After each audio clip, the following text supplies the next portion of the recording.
Hey, Shalom Akim, Yahweh Hashem Yahweh Shai, Ba'ashem, Rakak Wadash, Baraka Thumb. I want to give double honors to the apostles and elders at Great Millstone and peace and blessings to the elect. It's the brother Yachazak from Great Millstone, Dallas. Just want to get a quick hit in, with the brothers pushing fasting, you know what I'm saying? Being more in the fasting and the benefits it is that it has for you physically, spiritually, the understanding that we need and the understanding that we crave. One of the better ways to get them outside of studying and reading and things of that nature is going to be to fast and pray, And I can remember at one point in time, this was a few years ago, you know what I'm saying? The apostle elder Rakal was, well, he always does, but he was pushing pray more, and along your walk, you go from glory to glory. You know what I'm saying? Matter of fact, let me go get that real quick. I think that was glory to glory. Yeah, there we go. Yeah, going from glory to glory. You know what I'm saying? The things that you learn and the things you understand, you have a thorough enough understanding to apply them to your life, and you can see the benefits from it. Going through all the scriptures when you see our forefathers fasting and praying and the things that they did to get that spiritual understanding to fulfill the will of the Heavenly Father through them. This is 2 Corinthians chapter 3, verse 18. It says, "But we all, with open face, beholding as in a glass the glory of the Lord, are changed into the same image from glory to glory, even as by the Spirit of the Lord." You know what I'm saying? And the more experiences you have, you go from glory to glory, experience, going through certain things, reading certain things, understanding certain things, relationships you have with brothers. All these different things are a part of your walk or a part of your glory. You know what I'm saying? So the reason why I mentioned the praying, look how much we've grown since the apostles and elders pushed us to pray more. We being edified at an exponential rate. We learning faster. You know what I'm saying? We picking things up because we at the end of this thing, man. So just imagine how much more going on to the next glory, how much fasting is going to open up for us. Because, you do your Day of Atonement fast. You may fast from certain things. I'm not going to drink no alcohol this month. Or I'm not going to do this. Or I'm not going to do that. And it's beneficial because you feel the difference in your body when you fast, and whether you fast from meat, drink, or whatever. But I just wanted to get a quick example. You know what I'm saying? I was reading in the Apocrypha, and I ended up running across 2nd Ezra chapter 5.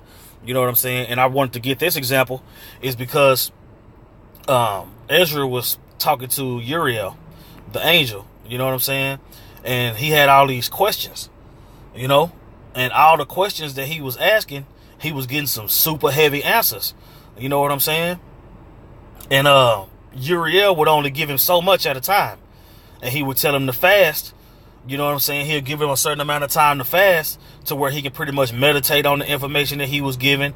You know what I'm saying? Come up with other questions or whatever the case was going to be. And I think this is a pretty good example of us in this time now. You know what I'm saying? So I'm just going to get into it. This is 2nd Ezra, and I'm going to get straight to the point. It says, "At the same time shall men hope, but nothing obtain. They shall labor, but their ways shall not prosper." And this is the angel going into the future, letting Ezra know what was going to be happening. It says, "To show thee such tokens, I have leave. And if thou wilt pray again, and weep as now, and fast even fast even days, thou shalt hear yet greater things." You see? So when you have these things, man, you got brothers, they'll be like, hey, can y'all pray? They'll ask the brothers, which ain't nothing wrong with that. You know what I'm saying? Because it's strength in numbers. But Jacob asked, "Hey, brothers, can you pray for me to do this, or be able to do that, or be able to do this, or be able to do that?" And sometimes what's required is a fast. And, brothers will be like, "Well, I did fast. Well, then that's when you go to the account in the scriptures where you're going to have to fast more. Some demons are stronger than others, and that's what you're going to learn in your walk. You know, some demons you may be able to pray for a day. Some demons you might have to fast for 3 days. You know what I'm saying? It just depends on the situation. It depends on your prayer level. It depends on a whole lot of things, man. But it's your walk, so you got to figure that out. You see what I'm saying? It says, then I awaked, and an extreme fearfulness went through my body, and my mind was troubled so that it fainted. So the angel that was come to talk with me held me, comforted me, and set me upon my feet. And in the second night it came to pass that Salathiel, the captain of the people, came unto me, saying, where hast thou been, and why is thy countenance so heavy? You know what I'm saying? Because you could see the difference between him fasting, the information he was giving. You know what I'm saying?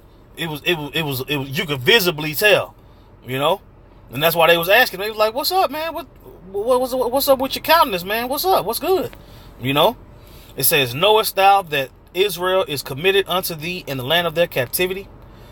Up then, and eat bread, and forsake us not, as the shepherd that leaveth his flock in the hands of cruel wolves. Then said I unto him, go thy ways from me, and come not nigh me. And he heard what I said, and he went from me. You know what I'm saying? Because he needed to be alone at that time. You know what I'm saying? Because the angel gave him instructions. It says, and so I fasted 7 days, mourning and weeping, like as Uriel the angel had commanded me. And after 7 days, so it was, that the thoughts of my heart were very grievous unto me again, and my soul recovered the spirit of understanding. So through fasting and prayer, his soul recovered the spirit of understanding. And he was able to get the information. He was able to get the answers to those questions that he had. You see? It says, and I began to talk with the Most High again, and said, O Lord, that bears rule of every wood of the earth, and of all the trees thereof, thou hast chosen thee one only vine. And of all the lands of the whole world, thou hast chosen thee one pit. And of all the flowers thereof one lily. And of all the depths of the sea, thou hast filled thee one river. And of all the builded cities, thou hast hallowed Zion unto thyself. And of all the fowls that are created, thou hast named thee one dove. And of all the cattle that are made, thou hast provided thee one sheep. And among all multitudes of people, thou hast gotten thee one people. And unto this people whom thou lovest, thou gavest a law that is approved of all. And now, O Lord, why hast thou given this one people over unto many? And upon the one root, hast thou prepared others. And why hast thou scattered thy only people among many? Now, these are all the questions that we have today. You know what I'm saying? But when you first come into this thing, you have all these questions and you want all these answers. You know, and you don't always get the answer you want when you want it.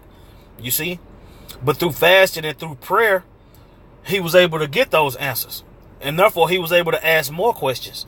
You see, because at the same time, the angel was seeing that he was obedient. You know, well, hey man, just go fast for 7 days, man. I'll be back. You know what I'm saying? And then Ezra fasted until he came back, man. You see, so you see the benefits. You see the benefits from fasting, man. You know, the elder Yashawamba went into the physical benefits. You know what I'm saying? How it actually helps you physically. And then I think the brother Sha'ar and Bon Sapah was with him too, if I'm not mistaken. And they both had their own perspectives on what fasting will do. So the reason why fasting is in the scriptures is because it is beneficial. It is a custom of ours, man. You know, it makes us stronger, man. It's pleasing to the Heavenly Father to afflict your soul, man. So, like Yashawamba said, man, but don't try to be extra with it, man. You know, if you don't eat or drink nothing for 40 days, your ass gonna die, man. You know, so ease your way into it. You know, you may want to do I'm not gonna eat meat for a couple of days. If you make it through that couple of days without eating meat, okay. So for the next 3 days, I'm only gonna drink water. I'm not gonna eat nothing. You know what I'm saying? So you done eliminated meat for 3 days. You done eliminated food for 3 days. Then you on water. You know what I'm saying? So I'm only going to drink water for 3 days. You know what I'm saying? And then you set small goals. Set small goals. Don't say, I'm not going to eat meat for a month. Because shit, within 2 or 3 hours, your ass going to be eating meat. You know? But give yourself goals that you can attain. Okay, I'm not going to eat meat for breakfast. You know what I'm saying? Okay, you get past that. I'm not going to eat meat for lunch. You see? You know what? I'm not going to eat dinner tonight. You know what I'm saying? I'm just going to drink me a cup of tea, and I'm just going to wait till tomorrow to eat. You know what I'm saying? And then when you set those small goals and you accomplish them, it feels good. You know what I'm saying? And that's what makes you want to keep going and keep going and keep going. But if you say, I'm not going to do this for a whole month, that month is going to take forever, man. And it's going to discourage you, man. And you're not going to get that growth that you need. So, you know, that's just me speaking as a man. That's my whole personal opinion on it. You always want to ease into fasting. You know what I'm saying? Like me personally, when a new moon come in,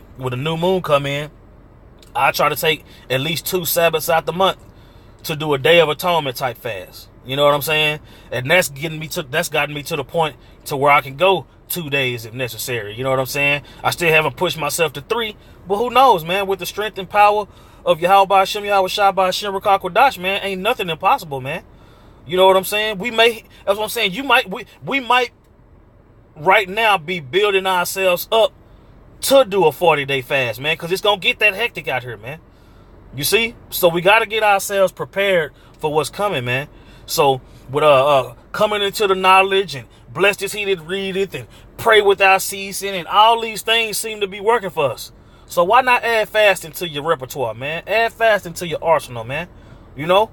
The Heavenly Father might be waiting for all 144,000 elect men to start fasting on the regular, man. And if I'm striving to be one of those men, might as well start fasting more often, you know? Because it's going to come a time to where you're going to have to afflict your soul and it's not going to be your choice. You see what I'm saying? So if we prepare ourselves now, whether it be individually or as a unit, now is the time to do that, you know? So with that, I want to give all praises to Yahweh, Ba'ashem, Yahweh Shai, Ba'ashem, Rakak Wadash. Double honors to the apostles and elders of Great Millstone, and peace and blessings to the elect. Shalom, Akim.